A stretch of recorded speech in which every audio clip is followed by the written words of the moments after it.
With so few truly contested federal elections and the balance of power in both the U.S. House of Representatives and the U.S. Senate being determined on a razor's edge by maybe a single House race here or a single Senate seat there, national attention is being paid to Maryland, to the U.S. Senate seat that was once occupied by Ben Cardin, and the 6th Congressional District race to fill the vacancy left by Congressman David Trump.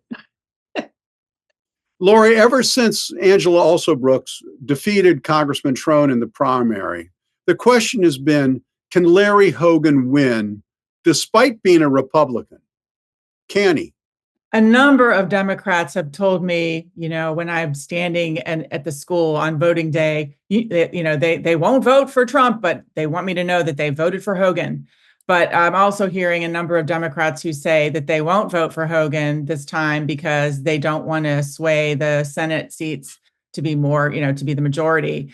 And I hope that, it's unfortunate that they think that, because I think they don't understand the power that Hogan can have as a senator for the state of Maryland. He was the chair of all the governors when he was governor. And he has a lot of influence, and I think he can be a leader. And if he loses, I'm afraid we're going to miss out on the chance to really help our state. I don't think Alsobrooks has the experience or the temperament or the fiscal understanding that she needs to have to really serve as a senator. That's a huge responsibility, and I just don't think she's ready for it. Nancy, what do you think? Well, obviously, federal money from all over the country thinks that Hogan has a chance. I don't think he does, because this is such a blue state. And Laurie's alluded to the issue for Democrats here, which is the control of the Senate.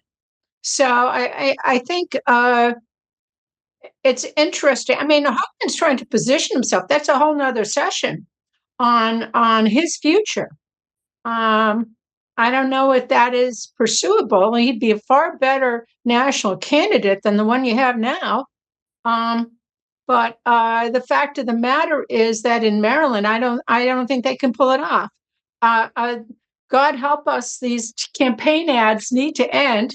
But I do think I don't think their money is going to get them what they want. Well, it's going to be interesting to see. Yeah. Angela Alsobrooks does have an impressive resume from having been state's attorney in Prince George's County and being a moderately successful county executive in Prince George's County. And that plays to her strength. I think a lot of people recognize it. I think, the fact that, she does have these, tax problems that have come out recently are a problem for her. But, Governor Hogan is swimming upstream because of the voter registration here, and are there enough independents that are willing to support him? It's going to be a fascinating race. But let's turn to the 6th district race, which is, kind of come down to an interesting horse race between former delegate Neil Perot and April Delaney. So, Laurie, is the third time the charm for Neil Perot? It's Neil Parrott, like the bird. Parrot. I'm sorry.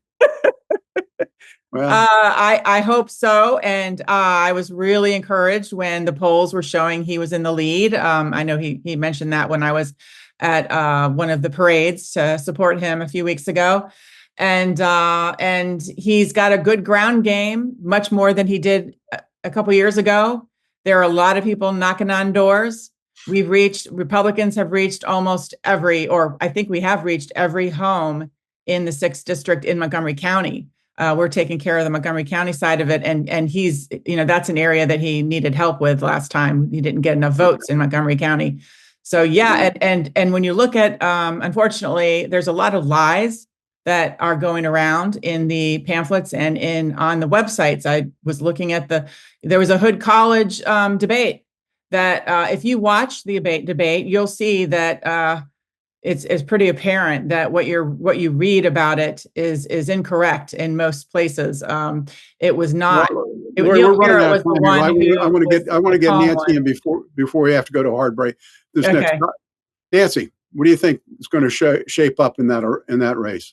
Well, that's always a tough district. And it's been self-funded candidates who have pulled it off. April's putting her money in here. Trump put his money in there. Can she pull it off? I don't know. It seems like it's a pretty close race. I haven't been following very closely, and the question is going to be turnout. Yeah, absolutely. But I think again, Laurie points out that Montgomery County is going to be the determinative precincts.